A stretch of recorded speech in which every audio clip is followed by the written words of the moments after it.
Chicken in the Middle of the Road by Ian Renwick, illustrated by Margie Cello. One morning, as the sun rose, a truck came along Troden Road. The driver turned up the heater and listened to the radio as he drove along. He didn't notice something fall off the back of the truck. A little while later, two men were going to work. They saw some white ruffled feathers in the middle of the road. The driver was in a hurry, so he kept going.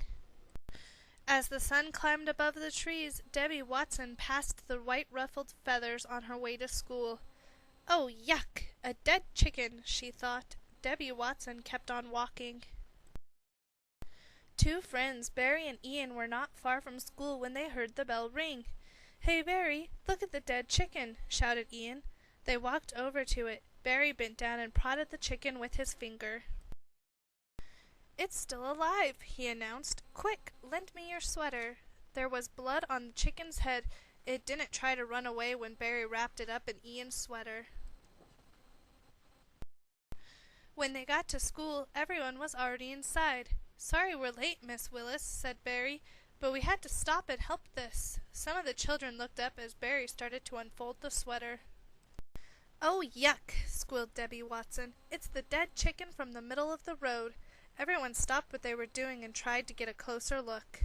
Miss Willis sent Barry and Ian to find a box for the chicken. They also brought back a container for some water and a cracker from Ian's lunch. They had left the chicken near the window in the classroom. At lunchtime, Barry and Ian were allowed to stay inside. They sat in the corridor and tried to feed the chicken some soggy cracker crumbs. The chicken didn't want to eat. It didn't move much. Ian thought it was going to die, but Barry kept on talking to it. After school, Barry and Ian carried the chicken home in a box. All the kids kept wanting to look at it. When they reached Barry's house, Barry's little sister, Gemma, was playing in the front yard. When Gemma saw what was in the box, she raced inside, shouting, "Cock-a-doodle-doo! Cock-a-doodle-doo!" Barry's mom came out and looked in the box. Barry and Ian told her the whole story. "You better bring it inside for tonight," she said, "but just for tonight."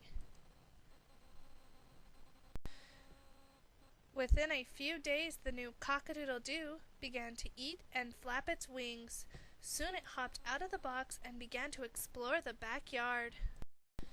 2 weeks later, Barry's mom was looking out the kitchen window. She turned to Barry and smiled. "Your chicken from the middle of the road seems quite happy being a chicken in the middle of the yard," she said. "Well, sometimes."